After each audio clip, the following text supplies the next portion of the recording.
Well, it's Dizzy and back with another episode of Relationship Training. Last time we worked on forward motion.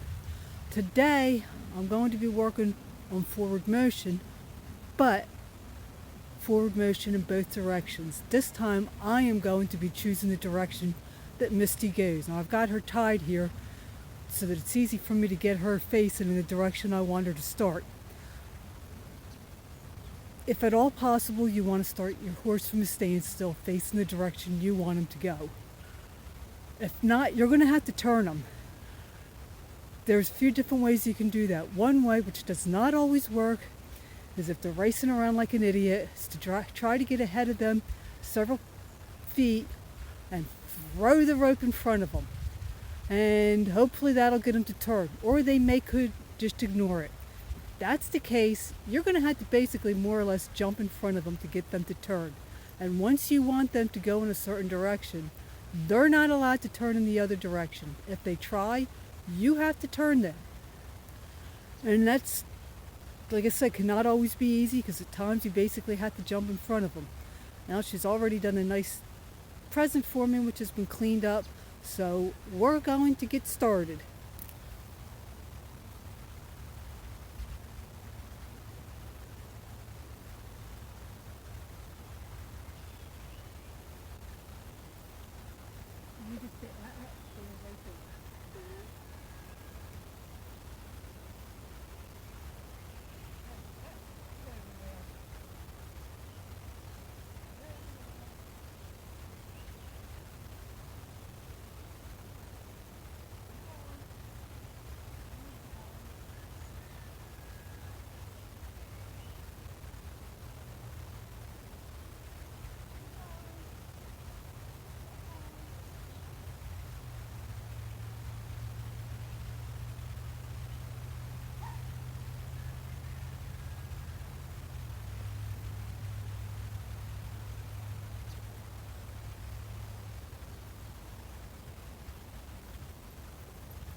She's still full of attitude today.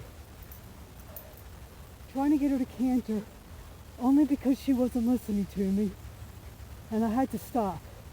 Plain and simple, I was getting out of breath, as you might be able to tell, and I was dizzy. But she's also facing and looking at me, so hopefully the rest of the lesson will go much smoother. So I'm going to get back in there, and hopefully now she'll listen.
Well, she's definitely listening better. She's got her head low, which is a good indication. She walked completely around, just a little bit of trying to come in. So I'm going to try to get some walk trot, and then I'm going to get her going in the other direction and see whether or not she'll listen to me. So you want to work these exercises in both directions.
Okay, she is definitely much calmer. I was able to get a nice walk and trot fairly easy. So now I'm going to get her turned and going in the other direction and see how she does. And just as a side note, try not to have a dog in the round pen with you. I don't have any place to put her when I'm out here. And lots of times I can't leave her with my husband. Normally she's pretty good, but if the horses are really acting up, She likes to run with them, not necessarily chasing them. She thinks she's playing.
Well, there you go. It walk, trot, both directions.